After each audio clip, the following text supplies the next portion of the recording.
చూసినట్టయితే ఒక మైనింగ్ అధికారిని పెట్టుకున్నారు వీళ్ళు. ఆయన పేరు ప్రతాప్ రెడ్డి. 100 కోట్లు పెనాల్టీ వేసి టెర్రరైజ్ చేశాడు గ్రానైట్ లీజ్ హోల్డర్స్ని. కారణంగా అక్కడ గ్రానైట్ ఓనర్స్ అందరూ కూడా మూత వేసేయడం వల్ల ఎగుమతులు తగ్గిపోయాయి. విదేశీ మారక ద్రవ్యం విపరీతంగా వచ్చినటువంటి ఈ క్వారీల నుంచి పూర్తిగా పోయింది. ఇది ఈ ప్రభుత్వం తాలూకా మైనింగ్ తాలూకా తీరు, గమనం, ఇలా పాలసీ. దీనివల్ల సుమారు గ్రానైట్ నుంచే ఒక 10,000 కోట్లు నష్టం వాటిల్లిందన్నది ఒక అంచనా ఉండింది. అలాగే కృష్ణా జిల్లాలో కూడా అక్రమ మైనింగ్.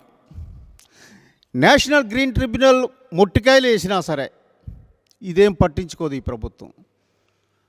ఫారెస్ట్ ల్యాండ్లో ఉండాలంటే కేంద్ర ప్రభుత్వం అనుమతి తప్పనిసరి, అయినా సరే ఏం పట్టించుకోరు. కేంద్రానికి నివేదిక ఇవ్వరు.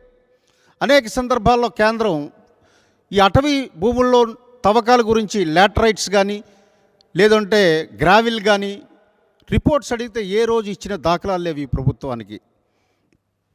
అలాగే విశాఖపట్నం, విజయవాడ, నెల్లూరు, ఈస్ట్ గోదావరి ఈ ప్రాంతాల్లో, రాయలసీమ ప్రాంతాల్లో విచ్చలవిడిగా గ్రావెల్ తవ్వకాలు. అసలు గ్రావెల్లో కొండలే లేపేశారు.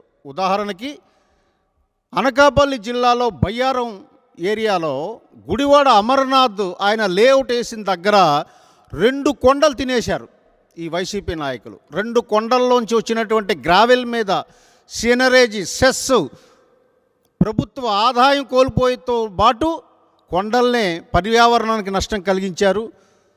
సో యథేచ్ఛగా అక్రమ తవ్వకాలకి తెరలేపారు ఈ వైసీపీ నాయకులు వీళ్ళ ప్రభుత్వ కాలంలో. ఇది వీళ్ళు చేస్తున్నటువంటి నిర్వాకం.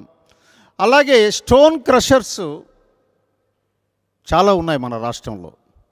ఈరోజు స్టోన్ క్రషర్ ఓనర్ దగ్గరికి వెళ్ళి అడిగితే ఆయన బాధలు, కన్నీటి వెదలు చాలా చెప్తుంటాడు. స్టోన్ క్రషర్స్ని విపరీతంగా వేధించడం, వాళ్ళకి రాయల్టీ, డెడ్ రెంట్స్ విపరీతంగా పెంచేయడం, సో లీజ్ రెన్యూల్ అప్పుడు ఫీజులు పెంచేయడం, ఇలాంటి అభివృద్ధి వ్యతిరేక చర్యలు, జీవోలు ఇష్యూ చేసి వాళ్ళందరినీ భయభ్రాంతులు చేసి ఆ స్టోన్ క్రషర్స్ని కూడా వైసీపీ నాయకులు ఆక్యుపై చేసుకున్నారు. అంటే ఎవరిని కూడా విడిచిపెట్టలేదు. అలాగే పల్నాడులో మనం తీసుకున్నట్టయితే పల్నాడులో లైమ్ స్టోన్ డిపాజిట్స్ విపరీతంగా ఉన్నాయి. వాటిలో క్వార్జ్ డిపాజిట్స్ విపరీతంగా ఉన్నాయి. వాటిని కూడా అక్రమంగా తవ్వకాలు చేసి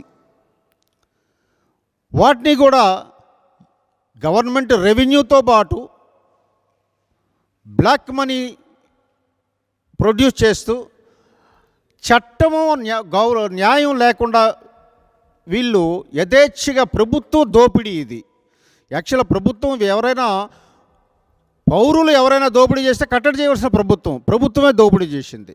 బెస్ట్ ఎగ్జాంపుల్ అనకాపల్లిలో మీకు మాకవరం పంచాయతీలో SGX అనే సంస్థ కడప నుంచి పుట్టుకొచ్చింది.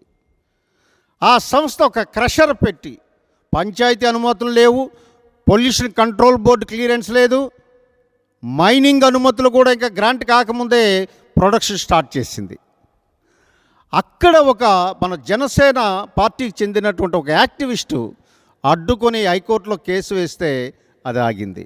ఇంత ఘోరంగా వీళ్ళు దోపిడీ చేస్తున్నారు. ఇంకొక మన క్లాసికల్ ఎగ్జాంపుల్ గొల్లప్రోలు మండలం ఈస్ట్ గోదావరిలో కొడవలి గ్రామం అని ఒకటి ఉంది. సర్వే నంబర్ 133/1లో మనం చూసేటట్టయితే ఆ కొండ బౌద్ధ ఆరామం, అది Buddhist place. Archaeological survey of India దాన్ని నేషనల్ మాన్యుమెంట్గా డిక్లేర్ చేసింది. దాని చుట్టూ ఉన్న 330 ఎకరాలు ప్రభుత్వం వారు గత ప్రభుత్వంలో డీ పట్టాలు ఇచ్చారు ల్యాండ్లెస్ పూర్కి. వాళ్ళు జీడి మొక్కలు ఇవన్నీ పండించుకుంటున్నారు. అక్కడ త్రవ్వకాలు మొదలుపెట్టారు. అంటే ఏది వీళ్ళకి అనర్హం కాదు. ఎక్కడ దొరికితే అక్కడ గ్రావెల్ కానీ, క్వార్జ్ కానీ, లైమ్ స్టోన్ కానీ, గ్రనైట్ కానీ, ఏ మినరల్ ఎక్కడ దొరికినా మీకు థోరియం మినరల్ కానీ, మాంజైట్ మినరల్ కానీ, బీచ్ శాండ్స్ కానీ, ఈ ప్రభుత్వం ఖనిజాలలో మంచి రుచిమరిగిన ప్రభుత్వం కాబట్టి ఈ రకంగా చేస్తుంది. దీనిని ఎన్డీఏ కూటమి అధికారంలో వచ్చిన వెంటనే ఖచ్చితంగా ఎదుర్కొంటాం. దీని మీద విచారణ జరిపి బాధ్యుల మీద చర్యలు